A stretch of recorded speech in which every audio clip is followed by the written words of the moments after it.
Hola y bienvenidos a la Granja Humana MX. En este video programa hablaremos sobre un tema muy interesante, titulado Plan Global de Destrucción de la Familia. Intentemos ponernos en el lugar de un globalista que busca un control absoluto del individuo, lo que él considera su siervo, su vasallo, su esclavo. ¿Cuál será la última oposición que encontrará en su psicópata ambición de controlar a los pueblos? Todo individuo miembro de cualquier comunidad humana tiene un sano y natural mecanismo de defensa en su familia. Si te atreves a atacar, por ejemplo, a un gitano, tienes que saber que después de agredirle tendrás que derribar también a sus primos, a sus tíos, a sus cuñados, a los vecinos. Si llevamos esto a un nivel más amplio, comprendemos que el proceso globalizador tiene como mayor enemigo a la unidad familiar. Si el individuo no tiene familia, queda indefenso a cualquier ataque gubernamental. Si el individuo no tiene padre que le infunda coraje y osadía, estará sin defensa ante el adoctrinamiento secular del establishment. Si un individuo no tiene madre que le dé cariño y protección, el poder político podrá criar a esa persona al antojo de sus intereses. En palabras claras, sin tu papi y sin tu mami, el gran hermano tiene vía libre para devorarte. Adam Weishaupt, los iluminados de Baviera, dijo: se buscará la destrucción de la familia. Charles Darwin dijo una vez: si podemos motivar a las mujeres a ir detrás de los beneficios materiales, dejarán de tener hijos. H. G. Wells. Muchos piensan que solo fue un escritor de ciencia ficción, pero tiene escritos pro nuevo orden mundial. Wells hizo explícito que para llevar a cabo ese proyecto, debemos destruir y terminar la obsoleta unidad familiar. Julian Huxley dijo: si introducimos una sociedad que devalúe la vida humana y sacamos a la humanidad de su altar como ser privilegiado del planeta, entonces podremos llevarlo a nuestra sociedad controlada como población útil. Propaganda, 1920. De Bernays sentó las bases de la ingeniería social tal y como la conocemos y la sufrimos en la actualidad. El primer ensayo fueron los años 20, de AP20s. En periodo de entreguerras, instituciones norteamericanas en estrechísima hermandad con las británicas, implementaron la primera revolución sexual, Charleston Dance, cigarrillos para mujeres, cabarets. El cine sonoro aparece en 1927 de manos de la productora Warner, Dave Singer. Se introduce en la sociedad la cocaína. Los Freud y compañía ya la habían estado probando empíricamente años atrás, y las mujeres se cortan el pelo como los hombres. Consecuencias: se quintuplica en Estados Unidos el número de orfanatos controlados por el gobierno, se triplica el número de divorcios, y se multiplica en una proporción no determinada el número de contagios de enfermedades venéreas. Lavrent Iberia dijo en la reunión de la Internacional Socialista en 1934, llevaba un siglo alterar la estructura cultural de una nación. Con los medios que tenemos ahora se puede cambiar en 5 años. Lord Bertrand Russell, filósofo eugenista de Impact of Science on Society, 1951, ya nos habla de una sociedad diseñada y fabricada por una tiranía tecnocrática. Made Society, Design Society, Create Culture y punto. Son expresiones cotidianas en la fraseología russelliana. El señor Russell dijo: al construir una sociedad narcisista en donde todos están preocupados por sí mismos, la población no se levantará por nada ni nadie, y así el gobierno dominará a cada individuo directamente. A partir de la segunda mitad del siglo XX, comienza una escalada de ataques a la estructura social y familiar de todo el mundo, con periódicas revoluciones culturales y tecnológicas que arrasarán los resquicios de sustratos culturales genuinos. Apriétense los machos. Devastación de la mujer, actualización secular del arquetipo femenino, Galton, Weiss, Huxley, Russell, todos ellos hombres. Todos hicieron explícito identificar a la familia tradicional como el enemigo a batir en su sociedad ideal.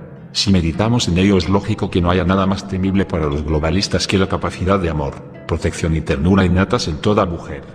Si la fuerza política quiere adoctrinar a las nuevas generaciones, saben que tienen que a. aniquilar a las madres, o b. convertir a las madres en estériles repetidores de propaganda. ¿Qué hicieron?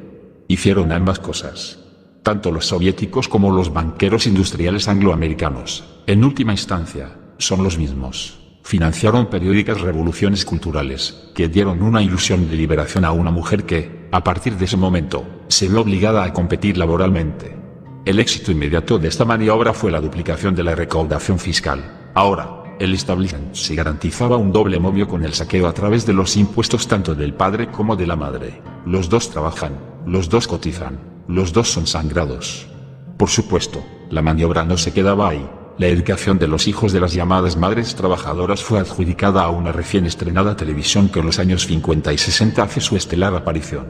Los índices de divorcio se dispararon exponencialmente a lo largo de toda la segunda mitad del siglo XX, también el de los abortos y el de los orfanatos gubernamentales.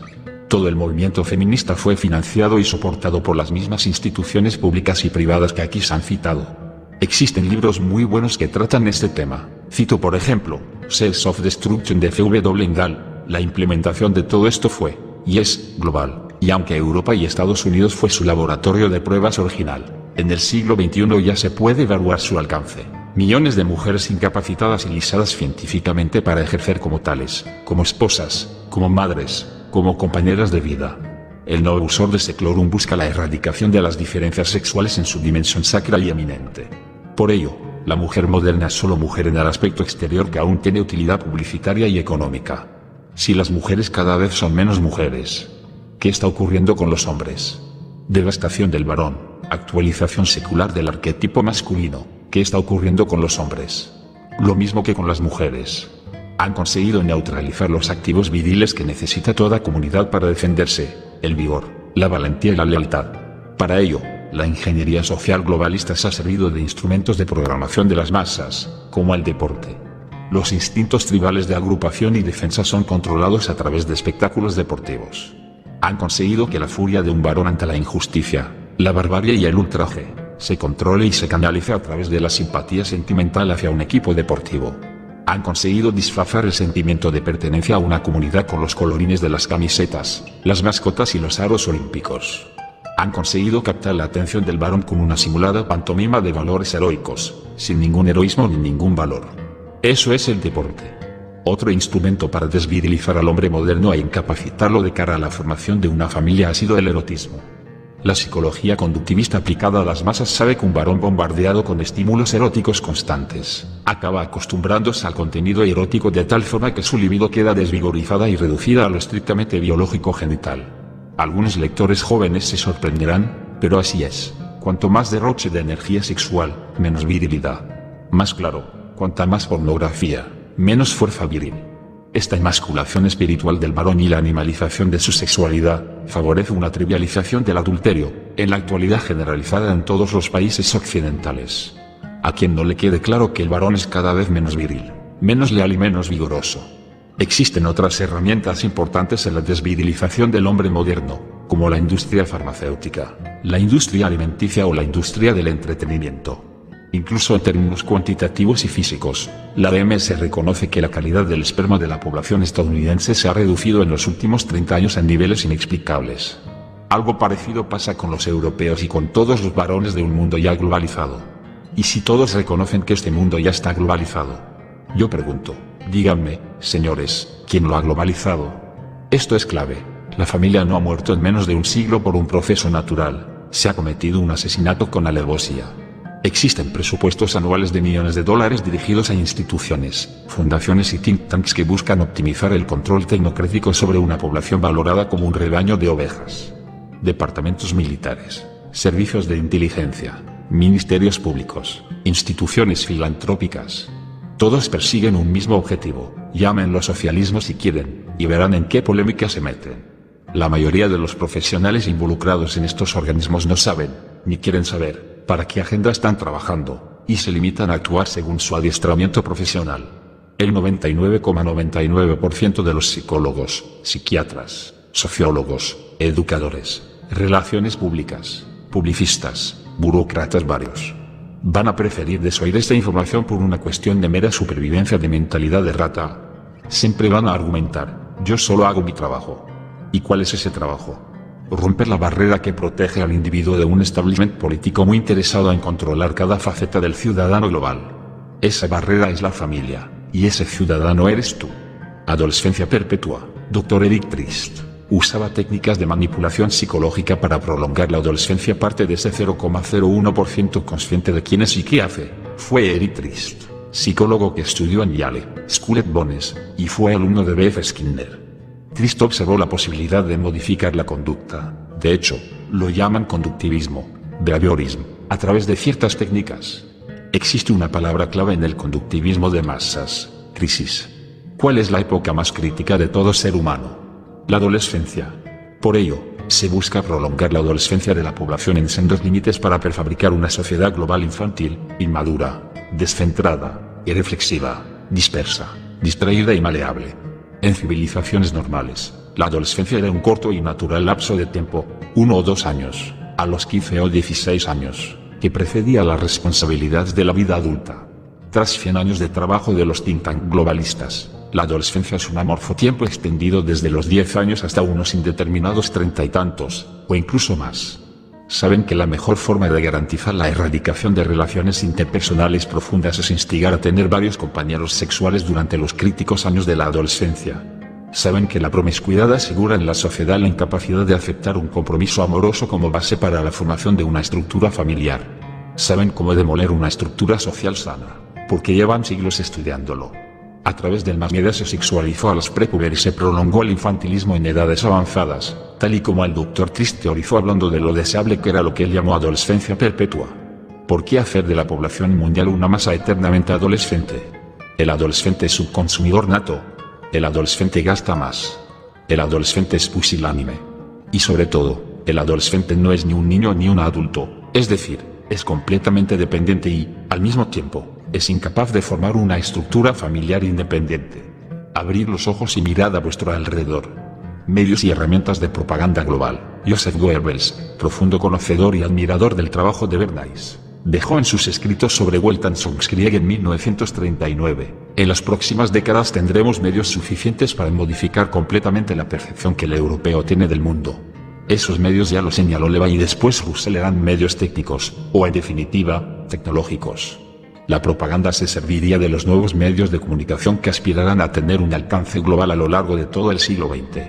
La industria del deporte. Goebbels dijo con referencia a los Juegos Olímpicos de Berlín en 1936, este grandioso evento será la demostración experimental que mostraremos al mundo de nuestras ideas. El poder propagandístico del deporte es inmenso en la sociedad global. Incide con virulencia en la emotividad de las masas para transmitir contenidos pseudoheroicos a niños y adultos. Erradica las referencias viriles genuinas de la cultura, para sustituirlas por modelos comportamentales prefabricados. Por ejemplo, un niño hindú normal crecía escuchando historias de Arjuna, un niño español normal se criaba escuchando leyendas del Cid Campeador, o un niño egipcio normal aprendía de los relatos que escuchaba de Dulnum. En el mundo globalizado, esa autenticidad cultural fue sustituida por Leo Messi, Cristiano Ronaldo, Kobe Bryant, Tiger Woods, Michael Phelps y compañía. La industria del cine. Si el deporte es la principal herramienta de propaganda global sobre los instintos activo masculinos, la industria del cine se sirve de la pasividad inherente a todo espectador para llevar a cabo una profundísima manipulación psicológica. Que nadie lo dude, el cine es un medio propagandístico. Como industria nació en Los Ángeles a principios del siglo XX, y en él siempre prevaleció la producción por encima de cualquier dirección artística o trabajo interpretativo a sueldo. El dueño de una película es siempre el productor. El cine no es un medio artístico en el que se insertó una industria. No. Es una industria de propaganda en la que dentro existen destellos artísticos que en última instancia están a sueldo de la producción. En palabras aún más claras, el cine no es el séptimo arte, sino que es y siempre fue desde su aparición la principal herramienta de propaganda global. Sobre todo después de la crisis de los años 40, el cine de Hollywood ni tan siquiera es rentable en términos económicos. De nuevo, la financiación de una herramienta propagandística, en este caso, el cine, todo ello, se apoya en una sofisticada estructura de fundaciones, entidades privadas y subvenciones públicas más interesadas en su función propagandística y publicitaria. ¿Os habéis preguntado cuánta gente tendría que ir al cine y pagar su entrada para pagar los caches de Steven Spielberg, Angelina Jolie o Tom Hanks? No hay gente ni salas de cine en el mundo suficientes para sufragar esas cifras. Hay otros financistas y otros intereses. ¿Cuál es la función simbólica de una estrella? La de guiar, la estrella polar, o el crucero del sur, nos guía. La estrella de Oriente guía a los Reyes Magos. Alguien bien guiado es alguien con estrella. Obsérvese que se ha creado un explícito sistema de estrellas, Star System, literalmente así llamado. La población mundial es guiada científicamente por unas referencias comportamentales sistematizadas, las estrellas de cine. Para formar parte de ese sistema estelar, además de ser actor, hay que tener algunos de los siguientes requisitos, o ser de origen judeo-eskenazita, o estar divorciado, o tener un pasado problemático con las drogas y el alcohol, o en muchos casos, los tres al mismo tiempo.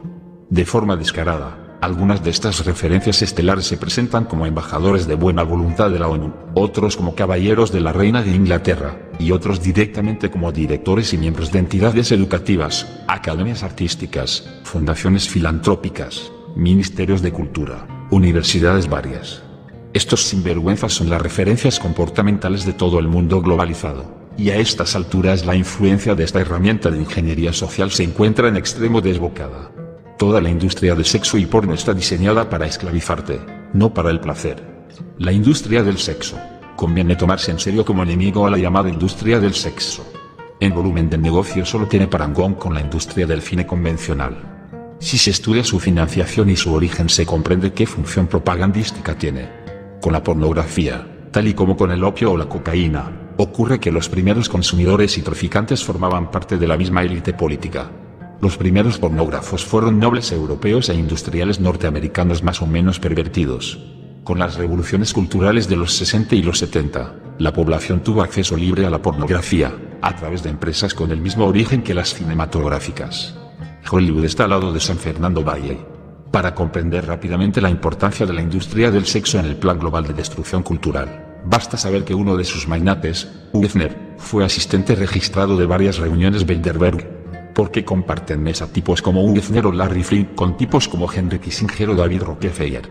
Insisto en que hay que tomarse en serio la amenaza de la industria pornográfica. Ataca y arrasa cimientos culturales con poquísimo esfuerzo, rápido y en masa. No se trata solo de que el onanismo desvitalice al consumidor de estos contenidos hasta límites que prácticamente ningún moderno va a reconocer por un hipócrita pudor. La pornografía de masa va más lejos. La misma actividad sexual se muestra como una mera masturbación con otro cuerpo, profanando toda valencia sagrada de la sexualidad. Personalmente me niego a pensar que existen tantos onanistas dispuestos a pagar como para mantener una estructura empresarial que mueve tantos millones de dólares. Como ocurre con el cine convencional, el cine porno se apoya en una financiación suministrada por entidades interesadas en su papel propagandístico. En la pornografía se suministran todos los contenidos propios de una decadencia civilizadora: homosexualismo, sodomía, lesbianismo, coprofagia, bestialismo, necromancia, sadismo, todo. Si comparamos Sodoma con nuestro mundo feliz del siglo XXI, parece que la ciudad bíblica sería clasificada como softcore.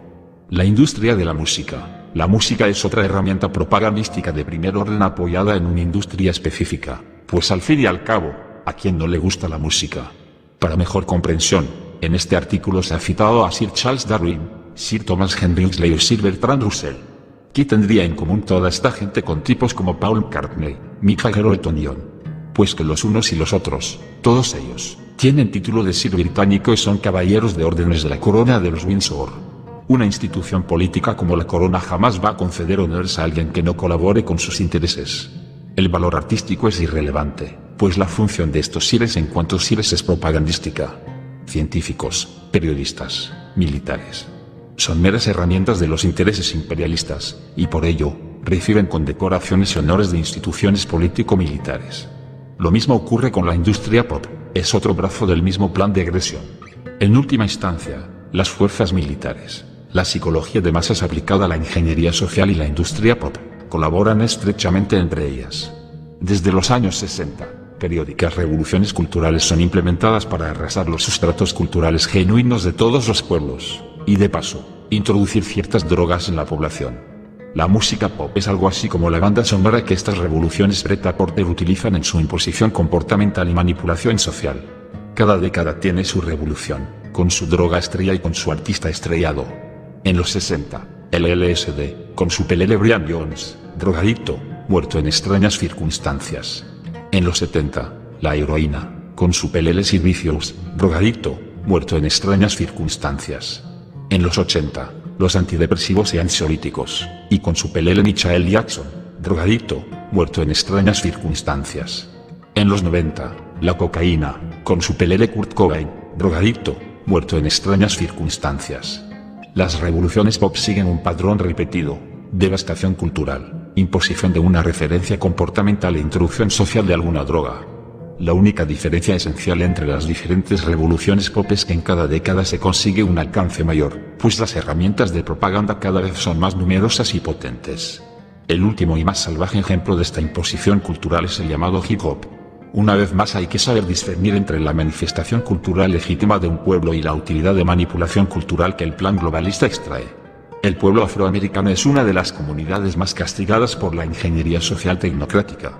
El pueblo afroamericano fue usado para proyectar una revolución cultural global, aplicada en todo el mundo, con unos contenidos claros: culto a la violencia, las drogas, el dinero, el crimen y la misoginia.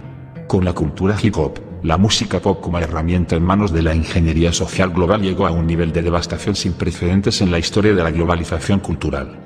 La industria del entretenimiento, todos estos medios propagandísticos globales, deporte, cine, pornografía, música pop, se presentan con el pretexto de ofrecer un inocente entretenimiento. De hecho, ellos hablan de una industria del entretenimiento como un cajón desastre donde entra todo tipo de propaganda. Fijaos en esta palabra, entretenimiento. El entretenimiento es la acción de entretener y, definido por la RALE, entretener no es sino distraer a alguien impidiéndole hacer algo. Es decir, no hay entretenimiento posible sin la voluntad de alguien que busca impedir algo al entretenido. ¿Qué pretende impedir la industria del entretenimiento? Impedir que cuestiones, que te enfurezcas, que razones, que luches, que veas, que hables, que ames, que leas, que escribas, que pienses. En definitiva, que vivas. Zbigniew Brzezinski dijo en 1970, en es que en las próximas décadas va a resultar prácticamente imposible la existencia de un pensamiento propio. ¿Acaso piensas que el señor Brzezinski está interesado en tu diversión? Pues lo está. Existe una industria del entretenimiento que produce cacharros que incluso fueron llamados sistemas de entretenimiento, Entertainment System. Recordemos la adolescencia perpetua del Dr. Trist y la intención de infantilizar a la población global. Hace décadas, apareció en escena algo referido con la palabra juego, game, en inglés, es decir, algo para niños. Este juego no se comercializó solo para los niños. En su desarrollo, se puede hacer un seguimiento de los contenidos y asegurar categóricamente que todo esto es muchísimo más que un juego. Es una potentísima plataforma de propaganda global con una influencia de masas en constante crecimiento. Esos son los llamados videojuegos. La industria del videojuego ofrece algo novedoso con respecto a la industria del cine, una ilusión de interacción. Ante una película, el espectador está pasivo tragando contenidos. Ante un videojuego, el jugador cree estar interactuando en una trama. Por supuesto, la actividad se reduce a los movimientos de las manos sobre el llamado joystick. El videojugador se involucra emotivamente con lo que está presenciando a través de su ilusoria participación. Resulta previsible que sus apologistas y publicistas aseguren que el videojuego no es más que un juego, como el ajedrez, las damas o el mancala. Pero no es así, los contenidos están científicamente escogidos y en la industria están involucrados las mismas instituciones, entidades, universidades y las mismas corporaciones paraguas que están detrás del deporte, el cine o la pornografía. Existen extremos ya alcanzados como videojuegos consistentes en ser un criminal proxeneta, San Andreas, de Rockstar Games, atropellar mujeres embarazadas, Carmageddon, de Stainless Games, o realizar orgías sexuales, Sex Friend, de Stone Age. En el extremo del entretenimiento ya alcanzado existen videojuegos que ofrecen una vida alternativa a la vida real, una vida virtual, una cibervida, Second Life, de Linden Research. Y es que estos juegos hace tiempo que dejaron claras sus intenciones, crear una realidad paralela, virtual y paradójica en el sentido de que no puede ser real. El desarrollo de esta herramienta como medio propagandístico llevaría el poder de manipulación psicológica hasta límites difíciles de predecir. Preferimos ceñirnos a la actualidad. Si la industria del entretenimiento sigue desarrollándose al mismo ritmo que lo está haciendo, ni los más optimistas pueden alejar los próximos años que señaló Brzezinski en 1970, del futuro más inmediato. Los medios de propaganda global y psicomanipulación de masas habrán llegado en ese momento a la culminación de su expansión exterior. En ese momento, la escalada de control sobre el ser humano se concentrará en su interior, en la propia tecnización de su organismo y fisiología. Con control absoluto sobre el exterior del individuo y su contexto social, es lo que han hecho durante todo el siglo XX. La tecnocracia global a lo largo del siglo XXI se sumergirá en el control de su interior y su computarización psicológica. Este viaje infernal ya ha comenzado. En esta era abierta, la propaganda global ya no tendrá como producto una ingeniería social, tal y como ya conocemos. Empieza a ser, aún más horrible, al controlar ya no solo el exterior y lo social, sino el interior y lo psicofisiológico. La industria propagandística global arrojaría una ingeniería psíquica. El siglo XXI se presenta así para la tiranía científica, la sociedad, lo que ya Lebón valoró como masa, y ya está controlada, Ahora resta controlar directamente al individuo. La era tecnotrónica. El doctor en ciencias políticas de la Universidad de Harvard ya citado, Zbigniew Brzezinski, escribió en 1972. La era tecnotrónica involucra la aparición gradual de una sociedad más controlada. Tal sociedad será controlada por una élite no contenida por los valores tradicionales. La aparición gradual de esta sociedad no es un fenómeno espontáneo, sino que responde a un proyecto de ingeniería social global, apoyada en una ciencia específica y ejecutado por medios técnicos, tal y como se ha explicado en este artículo. Esa aparición gradual que Brzezinski anunció en los años 70, en los años 90 se convirtió en algo visible. Recordemos a George H.W. Bush en 1991 y Suya Celebrates Coming in the View, y en el siglo XXI es palpable. Una sociedad global uniformada y controlada por medios técnicos en manos de una reducida minoría que proyecta sucedáneos culturales, ideológicos y religiosos a una población en la que han arrasado su sustrato intelectual y espiritual genuino a lo largo del último siglo. En efecto, tal y como dijo y dice Brzezinski, esta sociedad ya está controlada por una élite no contenida por los valores tradicionales. Lo que da cohesión a esta élite no es ninguna familia, ni raza, ni religión, es la perpetuación de su oligarquía a través de herramientas tecnológicas y científicas. Para dicha perpetuación, es necesario arrasar todo, resquicio de sustrato cultural genuino, cualquier base de una comunidad humana, toda estructura de agrupación y cooperación. Hasta aquí el video.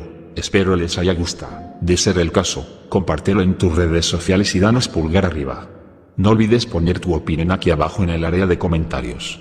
Como decimos siempre, es bueno enriquecernos todos de las diferentes opiniones y puntos de vista de cada uno de ustedes, que son el corazón de este proyecto que intenta despertar un poco de conciencia en este mundo caótico. Nos vemos hasta el próximo video programa aquí en Tu Granja Humana MX.